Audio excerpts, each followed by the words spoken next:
First of all, I appreciate everybody for being here. I want to appreciate South Haven Police Department, specifically Chief Kern and members of his team who are here today as well. We're here today to talk about the shooting death of Reggie Carroll. I understand in the last 7 days there's been a lot of questions and public inquiry and obvious interest for a number of reasons. Most notably, it's the loss of life, and obviously we feel for the family and those that are left mourning. Mr. Carroll was well loved by many, and so obviously this is a hard time for people, and people want answers. And so unfortunately, at this stage, there's only so much we can share. I'll share with you what I think I can. Basically, like I said, there's a call for service related to a shooting incident on Burton Lane here in South Haven. It was last Wednesday, round about 6:30. That kind of time frame, anyways. Police arrived on scene very quickly. When they got there, there were two people. You had Traynell Williams and Reggie Carroll. So we have our shooter and our victim. They were both there. The police immediately kind of quartered them off to where they could make room to give aid or make life-saving attempts for Mr. Carroll. Quite frankly, at that point, he had already received multiple wounds, but as a matter of course, the police did every reasonable effort to try to help. Mr. Carroll was transported to the hospital where they could continue to try to help. At some point in the process, Mr. Carroll succumbed to those injuries. While that was going on, the investigation began. They did everything that you would ordinarily expect in an investigation to, take pictures, gather evidence, talk to people that may have knowledge of anything related to this, and ultimately they developed Traynell Williams as a suspect. They believed through their diligent and thorough efforts that probable cause existed for an arrest warrant. An arrest warrant was signed by a judge, and Mr. Williams was taken into custody same night. I do want to dispel a few, rumors that may be going around. This was an incident between two roommates that knew each other. One of them is from California, one of them is from Maryland. This is not an indication that there's a problem in that community or neighborhood. This is not indicative of a violent crime issue in our city. It's just an isolated event that's limited to those two people involved. I know, and I don't want to gratuitously name drop, but based on their jobs as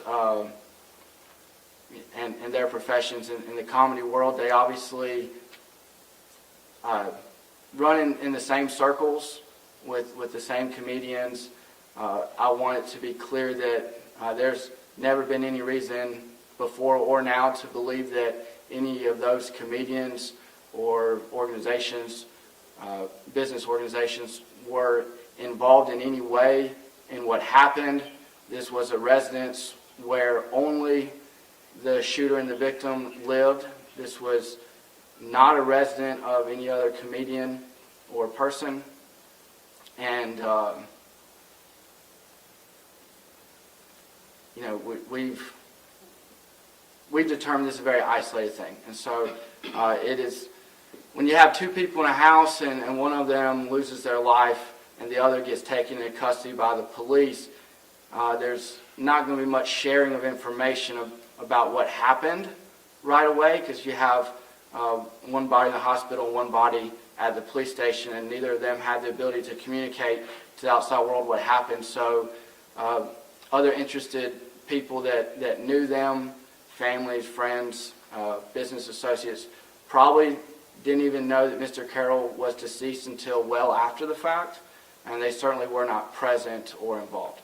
So with that, as I mentioned, I am joined by Chief Kern. We kind of talked ahead of time and agreed that I would kind of outline some of these things, but we're both here. We will field questions if you have any. Please understand, like I said, maybe limited on what we can answer, but we'll certainly answer the ones that we think we can. Can you say what led to the shooting? Was it an argument? And then So I'm not going to get into the specifics of motives or build-ups or who did what. I just don't think this is. I understand that's a pressing question. That's just part of the case that's going to have to come out in court. While the defense needed a week to just defend their client, how is it for your office? Are you all ready to bring those charges in court? Yeah, we're scheduled for preliminary matters.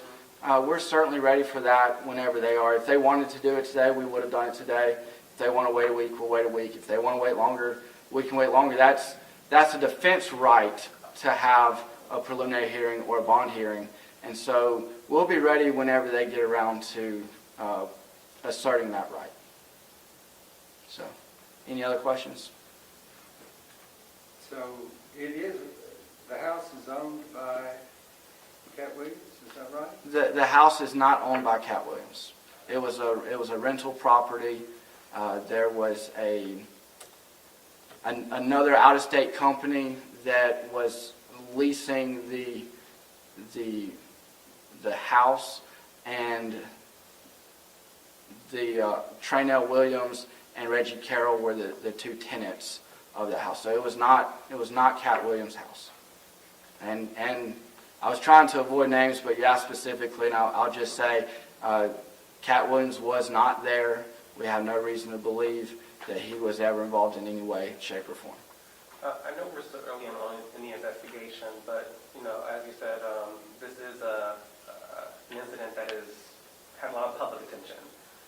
Do you have a timeline on when in the investigation or court proceedings that we can learn more about what happened, what led up to this?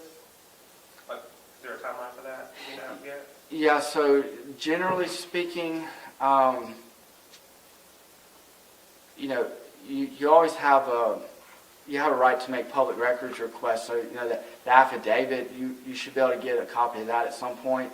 As far as me talking about the facts, I really don't like doing that a whole lot before an indictment. I would just say there were two people in the house.